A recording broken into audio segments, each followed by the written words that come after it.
Olá a todos, meu nome é Alfredo e hoje eu vou dar continuidade aqui à série de questões do Daily Byte para questões de entrevista aí. E o seguinte, a gente terminou a primeira semana no último vídeo, que basicamente foi de strings, que foram questões fáceis, né, aí rotuladas pelo Daily Byte como fáceis.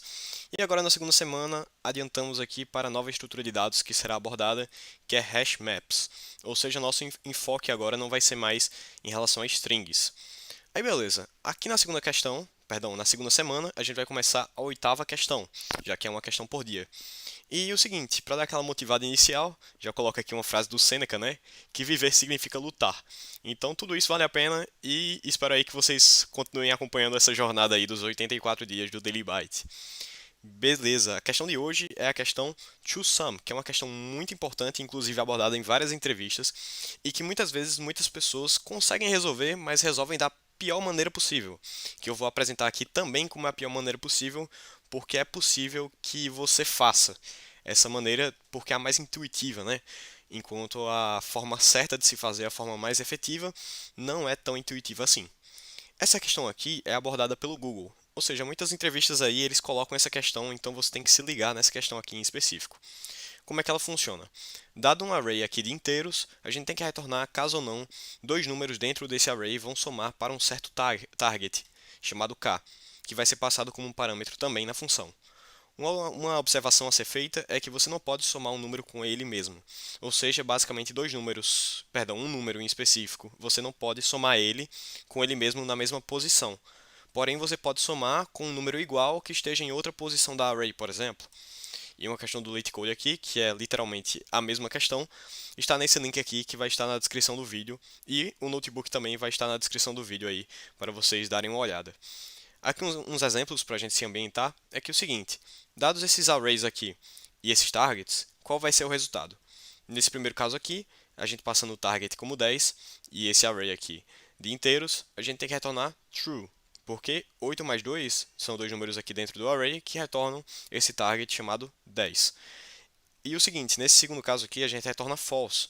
Por quê? Porque a gente passa um target que é o 8 e dois números aqui dentro do array não conseguem se somar para formar 8. Então a gente retorna false.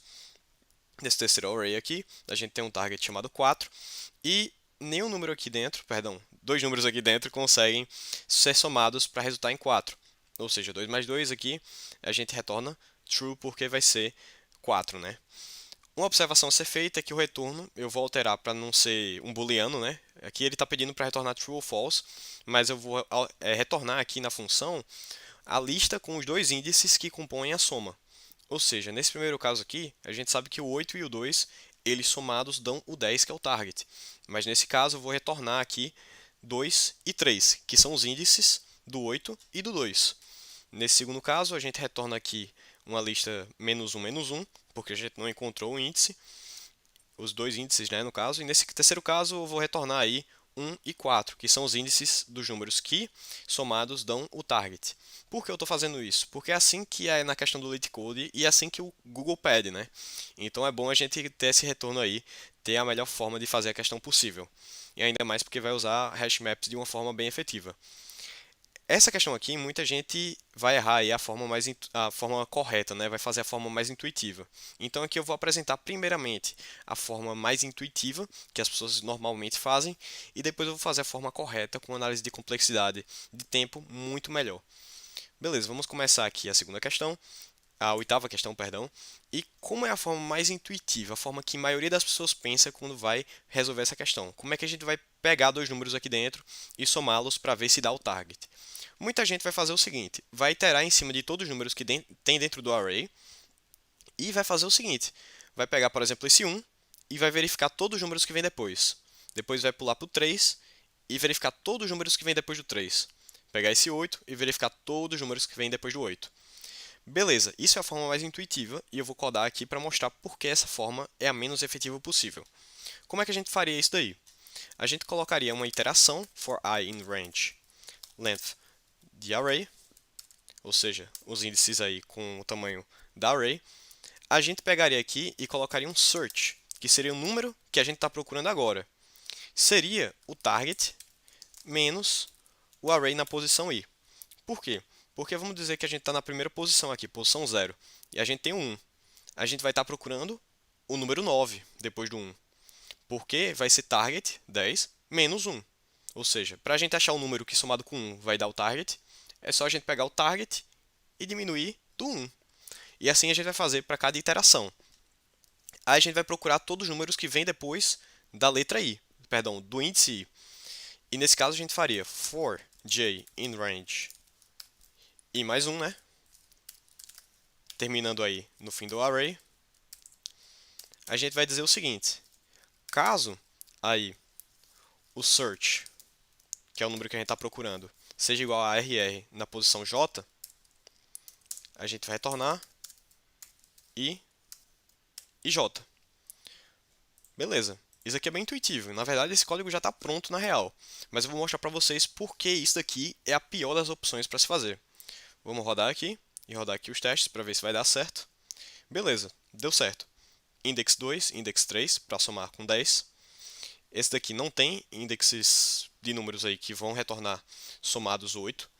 E nessa última casa aqui é 1 e 4 para formar 4.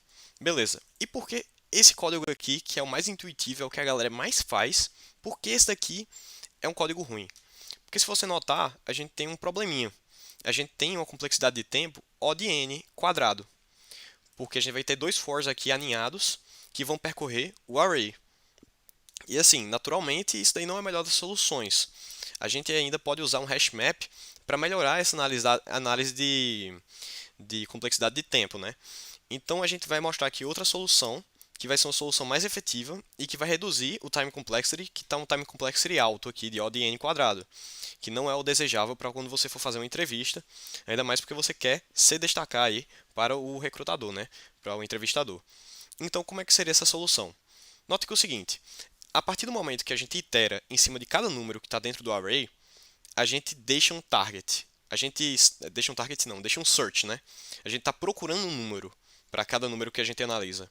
Por exemplo, se a gente tiver aqui no 1, a gente vai procurar o 9.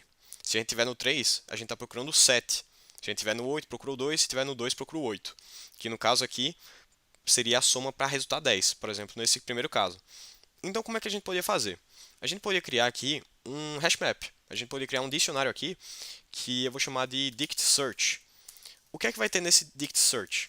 Ele vai registrar todos os searches que tiveram, ou seja, aqui na primeira casa ele vai registrar o 9, na segunda ele vai registrar o 7, aqui na terceira ele vai registrar o 2, junto com o index do número que está precisando desse search. Ou seja, aqui nesse primeiro caso, na primeira iteração, a gente registraria o 9 e como key, né? E como velho, colocaria 0, que é a posição aqui do 1, que está procurando o 9. Por quê? Porque a cada iteração a gente vai verificar se o número que a gente está analisando agora já foi registrado como search. Porque, por exemplo, se a gente tiver aqui o 8, ele vai dizer meu search é 2. E na próxima iteração, a gente vai procurar esse 2 aqui, vai pegar esse 2 e vai procurar dentro desse dictionary, né? E se esse 2 estiver lá, ele vai pegar o index que está agora, que seria o último, com o index do 8, que vai estar registrado. Porque vai ter lá o search 2 como key e o 2 como velho, que no caso seria o index aí do 8, né? Então vamos criar aqui esse dictionary vazio e vamos iterar em cima de todos os números que existem dentro desse array, né? Ou seja, for I in range length the array, a gente vai fazer o seguinte: a gente primeiro vai dizer o target, né? Perdão, search, o search que vai ser o target menos o array na posição i, e a gente vai fazer o seguinte: a gente vai criar uma variável aqui chamada mapval toFind, que vai ser o seguinte: ela vai procurar se o número que a gente está procurando agora está dentro do dict search, se ela já foi registrado como um search de um número anterior. Ou seja, por exemplo, quando a gente está procurando aqui, quando a gente chega no 2, a gente tem que verificar se ele já foi o search de outro número, se ele completa outro número. E de fato ele completa o 8. Então a gente vai fazer o seguinte: a gente vai procurar aqui nesse dict search se esse número aí, o RRI, já está dentro desse dict search. Caso ele não esteja, a gente retorna none aqui. Beleza. é o que a gente faz o seguinte. Se o map vol to find for none, a gente vai fazer o quê? A gente vai registrar no dict search aqui o quê? A gente vai registrar aqui o search, beleza? E vai colocar como key o i, que vai ser o index do número que está precisando desse search. Caso o map vol to find não seja none, o que a gente vai fazer? A gente vai retornar um index i, que vai ser o index atual, e retornar também o quê? A gente vai retornar aí o valor aqui do map vol to find, porque o map vol to find é um value dentro do dictionary que vai ter aí como key o valor do search, né? Aí o que a gente vai fazer? Na verdade eu vou trocar aqui até a ordem, né? Vou colocar map vol to find primeiro, vol to find, e aqui eu vou colocar o i. Ou seja, i é o index do valor atual, né? E o map vol to find é de outro número que estava precisando desse número i aqui para formar o target, beleza? Então, nesse caso aí, é assim que a gente faz, né? Aí o que acontece? A gente vai vir aqui e vai testar o código de novo. Beleza, deu totalmente certo aqui. Ou seja, 2, 3, que são as posições que a gente quer, menos 1, porque no segundo caso deu false, né? Não tem números que somados dão 8. E no terceiro caso, primeiro, aqui 2 e 4, vão somar e formar o target 4. Beleza, então como é que a gente vai fazer aqui a análise de complexidade para esse código, já que ele está totalmente funcional? A gente vai fazer o seguinte, o Space Complexity aqui vai ser o quê? Vai ser O de 1, perdão, O de N, né? Porque a gente vai estar criando uma variável aqui de alocação de memória dinâmica, que vai ser esse hashmap. Por quê?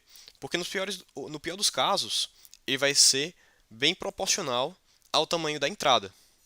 Ou seja, o pior dos casos aí é ele ter um tamanho analogamente igual ao tamanho do array que está vindo, né? Porque a gente está registrando os searches aqui a cada for, né? Dentro do dictionary. Então vai ser O de n, porque depende linearmente aí da entrada. Em relação a time complexity, isso aqui vai ser O de n. Por quê?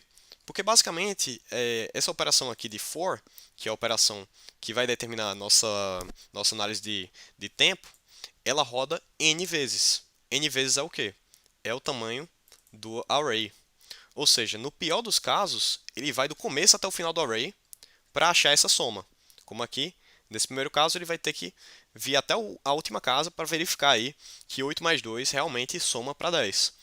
Então, a gente vai fazer esse for aqui com I no range do length do array, né? Esse for aqui roda o número de vezes número de casas desse array, que vai ser n. Então, basicamente é isso.